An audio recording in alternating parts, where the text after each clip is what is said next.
Close your eyes and imagine you're at Yankee Stadium, the house that Babe built, 1923.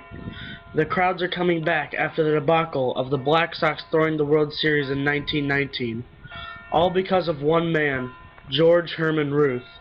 Arguably one of the best players of all time, this legend, some say, single-handedly saved baseball as we know it.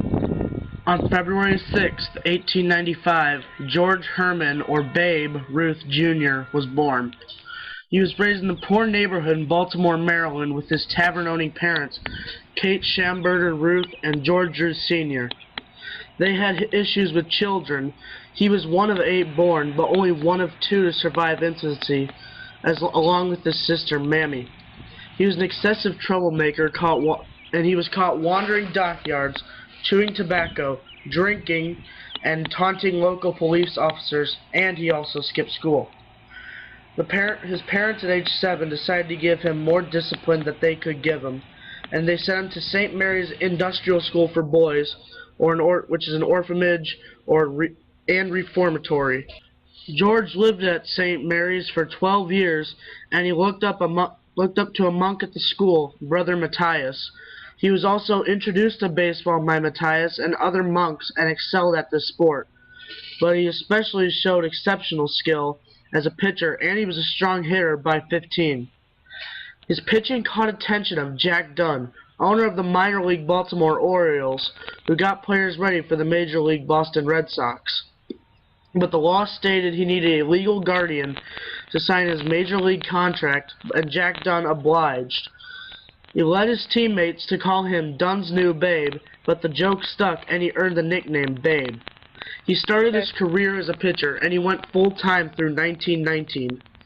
He was only in the minors a short time before getting called up to the Red Sox on July 11th of 1914. He led the Red Sox to 3 championships over 5 years. Babe Ruth in 1916, at age 21, pitched an MLB record 13 scoreless innings in a single game in the 1916 World Series against the Brooklyn Robins. This year was one of his best years pitching, as he gave up no home runs in the regular season, which was a regular 156-game season, and he pitched in 44 of those. The next year, he pitched 38 games, and 35 of them were complete, or he pitched the full game. Then 2 years after that, he set a then home run record with 29 home runs in one season.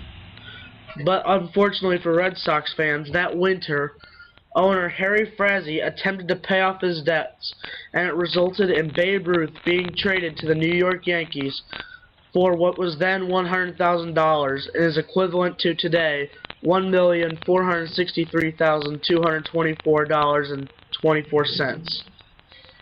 And this signified the end of Boston's winning ways. It's considered to be the beginning of the notorious Red Sox-Yankees rivalry, and the Yankees became a very dominant force, and they won 4 titles over the next 15 years. The next year, in his first season with the Yankees, he hit a new home run record, nearly doubling it, and he hit 54.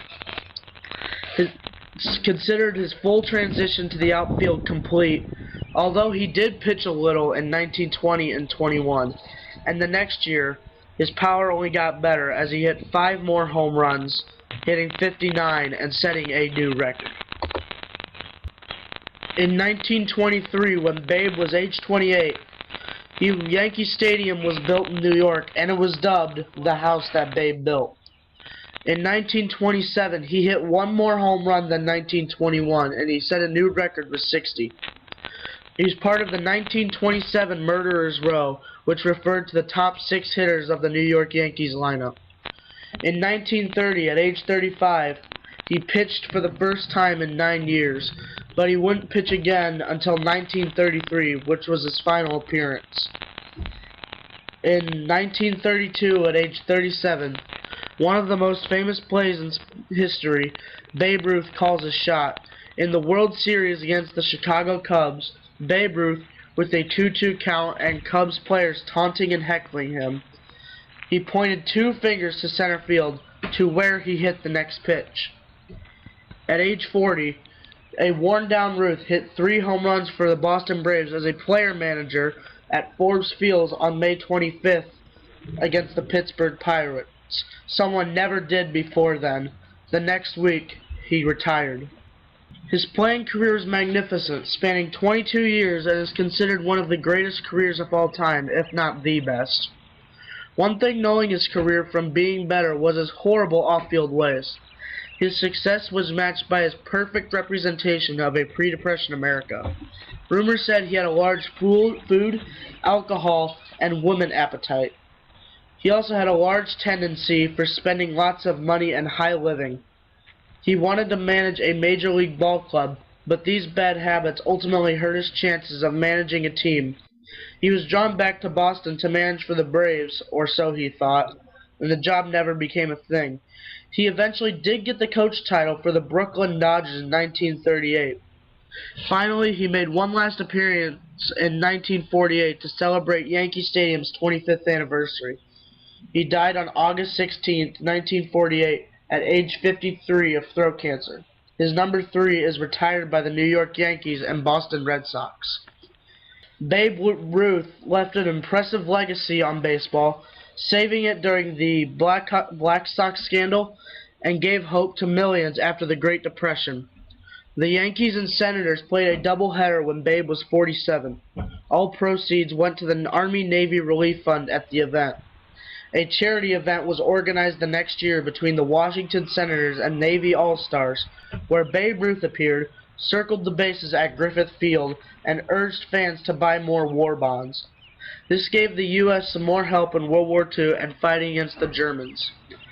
He is widely considered the greatest player in Major League Baseball history. Some of his awards include being part of the inaugural class in 1936 from the Hall of Fame. He was a 2-time All-Star in 1933 and 34. He was an MVP in 1923. He was a 7-time World Series champion, had one ERA and batting title. He also led the league in home runs 12 times, had the most bases in a season, which is 457, highest slugging percentage, which is .847, and he has 714 career home runs, third all-time behind Barry Bonds and Hank Aaron.